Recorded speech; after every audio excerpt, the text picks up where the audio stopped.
अनंतनाग में हालिया बारिशों के बाद पैदा हुई सूरत हाल से निपटने के लिए इंतजामिया ने आज दिन भर डी वाटरिंग सिस्टम कायम रखा। रिहायशी बस्तियों से पानी निकालने का काम तेजी के साथ जारी है ताकि आवाम को मजीद मुश्किलात का सामना न करना पड़े।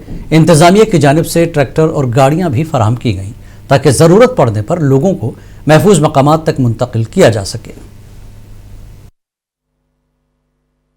इस वक्त हम तवारीखी जिला अनंतनाग के गांजीवाड़ा इलाके में मौजूद है, जहां पे इस वक्त भी सैलाबी सूरत हाल बनी हुई है। पहले से अगर हम जिला एडमिनिस्ट्रेशन अनंतनाग की बात करें, एडमिनिस्ट्रेशन अनंतनाग की जानिब से कोशिश की गई है, उनकी जानिब से ट्रैक्टर्स रखी गए हैं, गाड़ियां रखी गई हैं ताकि लोग जो है उनको एक जगह से दूसरी जगह मुंतकिल कराया जाए। 5-6 दिनों के अंदर ये दूसरा फ्लड है जो अनंतनाग में आया है, जिसमें खास कर ये इलाके जो है वो ज़हराब आ चुके हैं। इंतजामिया की जानिब से पहले ही कोशिश की गई थी, वो पहले से मुतहरिक थे और जिसके लिए उन्होंने कल दिन भर मेहंदी कदल में डिवाटरिंग सिस्टम जो है वो लगाया गया था। पानी को निकालने की कोशिश जो है वो जारी थी, लेकिन फिर बाद में पानी की सतह इतनी ज्यादा बढ़ गई कि बांध ही टूट गया मेहंदी कदल एरिया में, जिसके बाद जो जितना भी पानी है वो रिहायशी बस्तियों में या इलाकों में जो है वो घुस गया, जिसकी वजह से न सिर्फ रिहाइश पजीर लोगों को बल्कि दुकानदारों को भी काफी ज्यादा मुश्किलात का सामना करना पड़ा। दूसरी तरफ आप देख रहे हैं ट्रैक्टर जो है